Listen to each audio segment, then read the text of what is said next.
বন্ধুরা, এই ব্লগে আপনাদের সবাইকে স্বাগতম। আশা করি সবাই ভালো আছেন। আলহামদুলিল্লাহ, আমিও ভালো আছি। তো আজকে আমরা যে ব্লগটা নিয়ে আপনাদের সামনে উপস্থাপন হয়েছি, সেই ব্লগটা হলো আমাদের গ্রামের এক মিনি রেস্টুরেন্ট নিয়ে।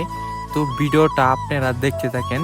তো আমাদের এই গ্রামের হোটেলে পুরি, সিংড়া, পরোটা আরো ইত্যাদি পাওয়া যায়। তো দেখেন এই হোটেলের কারিগর কত দক্ষতার সহিত পরিচ্ছন্নভাবে, পরিষ্কারভাবে কত সুন্দর করে পরোটা বাঁচতেছে, তারপর নিয়ে কিন্তু কাস্টমার কাছে দিচ্ছে। তো দেখেন কাস্টমার কি রিভিউ দেয়। খুব সুস্বাদু খাবার। তো আমরা আরেক ভাইয়ের কিছু মন্তব্য শুনি। এইখানে উন্নত মানের পুরি সিঙ্গারা পাওয়া যায়, আর রান্নার জন্য বাবুর্চি, স্পেশাল বাবুর্চি আছে। লাগলে যোগাযোগ করবেন আতপাখিয়া, গোপালপুর সংলগ্ন আতপাখিয়া স্কুলের ওইখানে।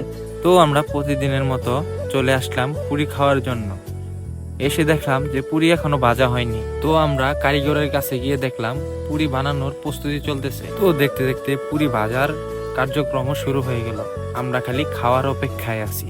সুস্বাদু খাবারটা আসলেও আমাদের জিহ্বায় লেগে আছে। যে দেখেন আমরা বন্ধুরা কি সুন্দর করে মজা করে খাইতেছি। আসলেও কিন্তু খুব একটা সুস্বাদু খাবার। আপনারা যদি একবার খান, আপনাদের জিহ্বায় অবশ্যই লেগে থাকবে, আপনারা আবার খেতে চাবেন। তো আর দেরি কিসের, এখনই চলে আসেন রাজমণি হোটেল এন্ড রেস্টুরেন্ট। তো হোটেলের লোকেশন হলো 6 নং মাইনকুন, আতপাখিয়া, গোপালপুর স্কুলের উত্তর পাশে। তো আপনাদেরকে আবারও জানিয়ে দেই, আমাদের এই কারিগর কিন্তু সকল প্রকারের অনুষ্ঠানের দক্ষ কারিগর। তো আপনাদের সুবিধার্থে যোগাযোগের জন্য নাম্বারটা স্ক্রিনে দিয়ে দেওয়া হলো।